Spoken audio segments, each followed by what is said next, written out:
दोस्तों, आज एक ऐसे महान व्यक्ति के बारे में बात करने जा रहे हैं जिनका जीवन हर एक क्षण प्रेरणादायक और उससे कुछ सीखने योग्य है। यह कहानी है रामेश्वरम के धनुषकोडी गांव में 15 अक्टूबर 1931 में जन्मे एक बच्चे की। इस बच्चे का जन्म एक बहुत ही गरीब परिवार में हुआ। उनके पिता एक छोटी सी नाव चलाया करते थे जिससे उनके परिवार का गुजर बसर हो सके, परंतु पांच भाई बहन का एक बड़ा परिवार का गुजारा करना आसान नहीं था। बचपन से ही उनको पढ़ाई लिखाई का बहुत शौक था। जब वे 8 साल के थे तब अपने पढ़ाई का खर्च और परिवार को सहारा देने के लिए अखबार बेचा करते थे।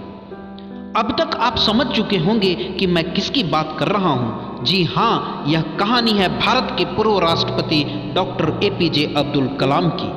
उनका संघर्ष, उनका परिश्रम, उनकी कठिनाइयाँ, उनका धैर्य और साहस हम सब के जीवन के लिए मार्गदर्शक है। उन्होंने कहा था, मनुष्य के लिए कठिनाइयाँ बहुत जरूरी है क्योंकि उनके बिना सफलता का आनंद नहीं लिया जा सकता।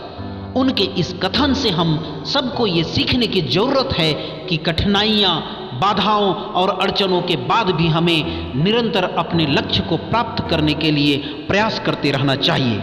कलाम साहब ने 1950 में मद्रास इंस्टीट्यूट ऑफ टेक्नोलॉजी से अंतरिक्ष विज्ञान में स्नातक की पढ़ाई पूरी की। पढ़ाई पूरी करने के बाद उन्होंने DRDO में हावरक्राफ्ट परियोजना पर काम किया। इसके बाद वह 1962 में इसरो में आ गए। इसरो में वे परियोजना निदेशक के तौर पर भारत के पहले स्वदेशी उपग्रह प्रक्षेपण यान SLV-3 के निर्माण में महत्वपूर्ण भूमिका निभाई।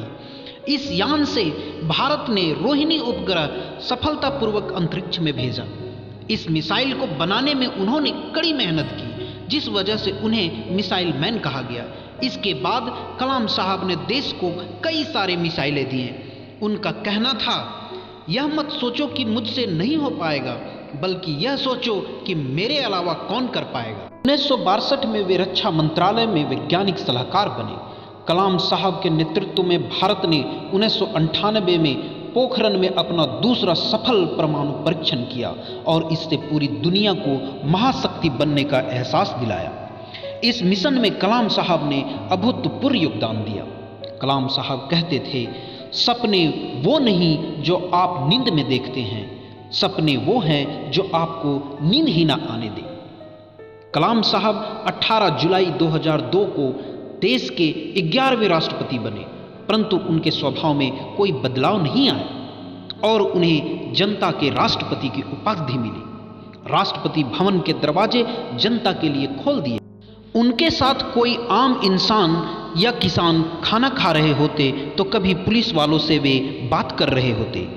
कलाम साहब का ऐसा व्यक्तित्व ही था कि वो धीरे धीरे देश दुनिया को अपना कायल बना दिए।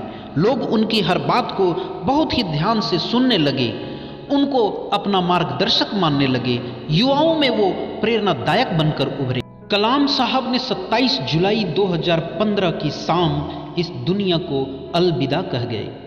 उन्होंने अपने जीवन को सूर्य की भांति तपाया, तब जाकर सूर्य की तरह चमके। इसलिए वो कहते थे, अगर तुम सूरज की तरह चमकना चाहते हो तो पहले सूरज की तरह जलना पड़ेगा। आज हम उनके जीवन से 3 चीजें अनुसरण करने की कोशिश करें तो हम अवश्य कुछ अच्छा कर पाएंगे। पहला, मेहनत और परिश्रम करने से कुछ भी हासिल किया जा सकता है। दूसरा, कठिनाइयों और संघर्ष करने से नहीं डरना चाहिए। और तीसरा, सबके प्रति इंसानियत और प्रेम का भाव रखना चाहिए। जय हिंद।